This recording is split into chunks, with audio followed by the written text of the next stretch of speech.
ఇప్పుడే నేను ఇండియాలోనే one of the best tourist place అయిన ఇండియా గేట్ అయితే టోటల్గా కంప్లీట్ చేసేసాను.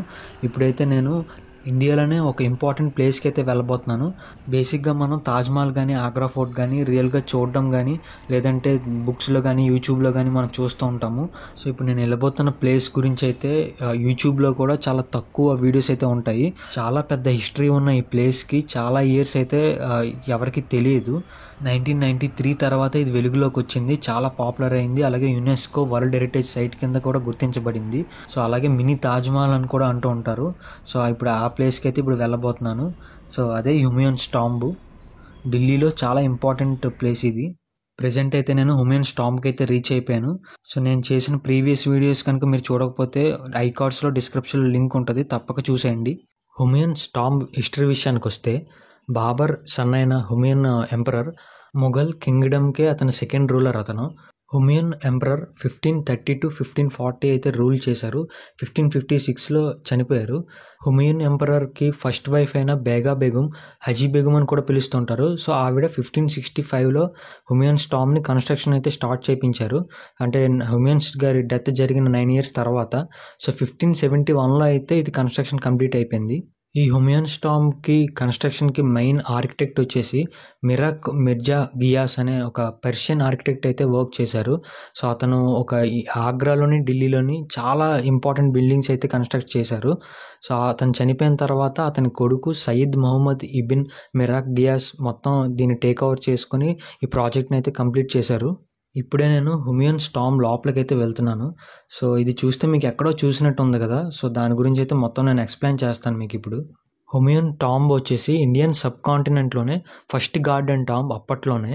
ముఖ్యంగా ఇండో ఇస్లామిక్ ఆర్కిటెక్చర్, అలాగే పెర్షియన్ ఆర్కిటెక్చర్, ఇండియన్ ట్రెడిషన్స్తో మొత్తం మిక్స్ చేసి డిజైన్ అయితే చేశారు. ఇంకో విషయం ఏం జరిగిందంటే 1571లో కన్స్ట్రక్షన్ కంప్లీట్ అయిన తర్వాత ఇండియాలోనే కాదు, ఆల్ ఓవర్ వరల్డ్ చాలా పెద్ద హిట్ అయిపోయింది, ముఖ్యంగా ఈ ఆర్కిటెక్చర్ అండ్ డిజైన్. సో తర్వాత వచ్చిన నెక్స్ట్ జనరేషన్స్లో వచ్చిన మొఘల్ ఎంపరర్స్ అందరూ కూడా ఈ హుమయూన్స్ టాంబ్ని రిఫరెన్స్ పాయింట్గా అయితే తీసుకున్నారు, ముఖ్యంగా వాళ్ళు కన్స్ట్రక్షన్ చేసే బిల్డింగ్స్కి. సో ఇంకో ఆశ్చర్యకరమైన విషయం ఏంటంటే, తాజ్మహల్ మనకి 1630లో కన్స్ట్రక్షన్ స్టార్ట్ చేశారు. కానీ హుమయూన్స్ టాంబ్ మనకు ఆల్రెడీ 1571కే కన్స్ట్రక్షన్ కంప్లీట్ అయిపోయింది. నిజంగా మీరు చెబితే నమ్మరు, తాజ్మహల్ నిర్మించిన షాజహాన్ కూడా హుమయూన్స్ టాంబ్నే రిఫరెన్స్ పాయింట్గా తీసుకున్నారు.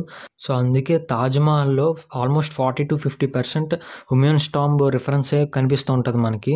అలాగే డిజైన్ అండ్ లేఅవుట్ విషయానికి వస్తే, చార్బాగ్ గార్డెన్ ఈ ప్లేస్కే హైలైట్ అని చెప్పుకోవచ్చు మనం. ఈ బిల్డింగ్కి యూజ్ చేసిన మెటీరియల్స్ విషయానికి వస్తే, రెడ్ శాండ్ స్టోన్ అయితే ఎక్కువగా యూజ్ చేశారు. అలాగే వైట్ మార్బుల్ వచ్చేసి యాసెంట్స్కి, అలాగే డోమ్ అండ్ డెకరేటివ్ ఎలిమెంట్స్కి అయితే యూజ్ చేశారు. అలాగే బ్లాక్ మార్బుల్ వచ్చేసి కాలిగ్రఫిక్ ఇన్లేస్కి అయితే యూజ్ చేశారు. మెయిన్ ఈ బిల్డింగ్ స్ట్రక్చర్ వచ్చేసి ఆక్టాగ్నల్ షేప్లో అయితే ఉంటుంది. సో మొఘల్ టాంబ్స్ అన్నీ కూడా మ్యాక్సిమం ఈ షేప్లోనే ఉంటుంది, ఎందుకంటే ఎర్త్కి డివైన్కి అయితే ఒక కనెక్షన్ అయితే చూపిస్తూ ఉంటుంది.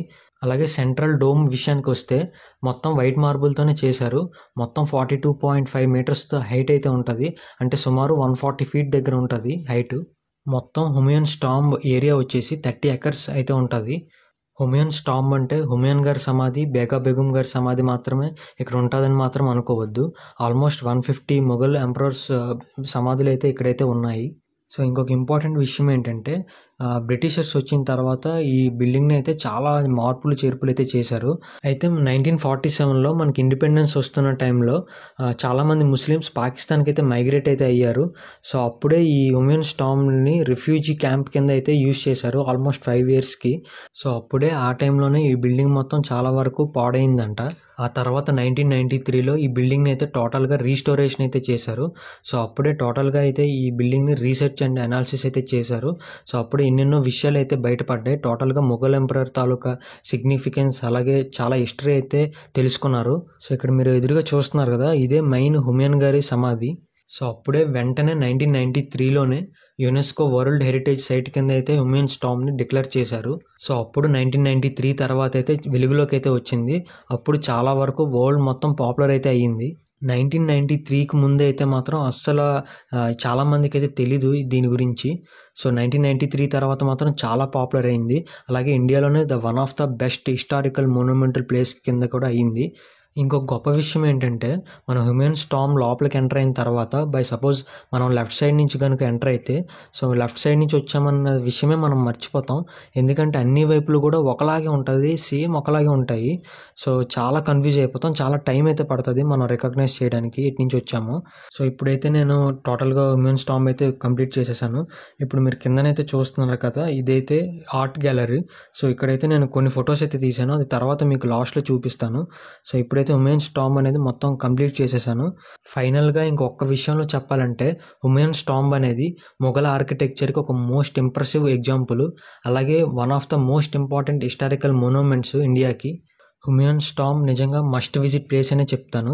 ఎందుకంటే ఆల్మోస్ట్ తాజ్మహల్ కన్స్ట్రక్షన్కి కూడా హ్యూమన్ స్టార్మ్ బిల్డింగ్ రెఫరెన్సే తీసుకున్నారంటే మీరే చూడొచ్చు ఇది ఎంత ఇంపార్టెంట్ హిస్టారికల్ ప్లేసో. ఇప్పుడైతే నేను బయటకైతే వచ్చేసాను. So human storm site museum దగ్గర అయితే ఉన్నాను. ఇది హ్యూమన్ స్టార్మ్కి ఇంకా ఎంటర్ అవ్వక ముందే రైట్ సైడ్లో అయితే ఉంటుంది మనకి ఇది. సో దీని లోపలికి అయితే ఇప్పుడైతే ఎంటర్ చేయనివ్వట్లేదు. సో ఎందుకో తెలియడం లేదు, లోపలికైతే ఎంట్రీ లేదు. సో బయట నుంచి జస్ట్ ఫొటోస్ తీసుకోవడం అంతే. సో లోపల ఏముందో నాకైతే తెలియదు. ఒకవేళ మీరు కనుక వెళ్ళుంటే కామెంట్స్లో అయితే పెట్టండి ఏముందో. సో ఒకవేళ కనుక మీరు ఢిల్లీ కనుక వస్తే సో ఖచ్చితంగా మీరు హ్యూమన్ స్టార్మ్ అయితే ఖచ్చితంగా విజిట్ చేయండి. గురుద్వారా బాబా సాహెబ్ టెంపుల్ అలాగే ఇండియన్ గేట్తో పాటు సో ఇది కూడా చాలా ఇంపార్టెంట్ ప్లేసు. నెక్స్ట్ నేను విజిట్ చేయబోయే ప్లేస్ వచ్చేసి జంతర్ మంతర్కి అయితే వెళ్ళబోతున్నాను. అలాగే దాని తర్వాత అయితే ఈవినింగ్ వచ్చేసి నేను రెడ్ ఫోర్ట్ కూడా వెళ్ళబోతున్నాను. అలాగే రేపు అక్షర్ధమ్ టెంపుల్, అలాగే లోటస్ టెంపుల్, అలాగే కుతుబ్ మినార్కి అయితే విజిట్ చేయబోతున్నాను. సో ఆ నెక్స్ట్ డే రెస్ట్ తీసుకొని ఆ నెక్స్ట్ డే అయితే హరిద్వార్ అయితే వెళ్ళబోతున్నాను. హరిద్వార్ తర్వాత రిషికేష్ తర్వాత కేదార్నాథ్ అయితే వెళ్ళబోతున్నాను. చాలా తక్కువ మంది కేదార్నాథ్ విజిట్ చేసిన తర్వాత అయితే లదాఖ్ అయితే వెళ్తారు. ఆ తర్వాత లదాఖ్ టు కన్యాకుమారి అయితే వెళ్ళబోతున్నాను. సో అందుకే ఛానల్ అయితే సబ్స్క్రైబ్ చేసుకోండి. సో మ్యాక్సిమం నెక్స్ట్ వీడియో అయితే అస్సలు మిస్ అవ్వద్దు.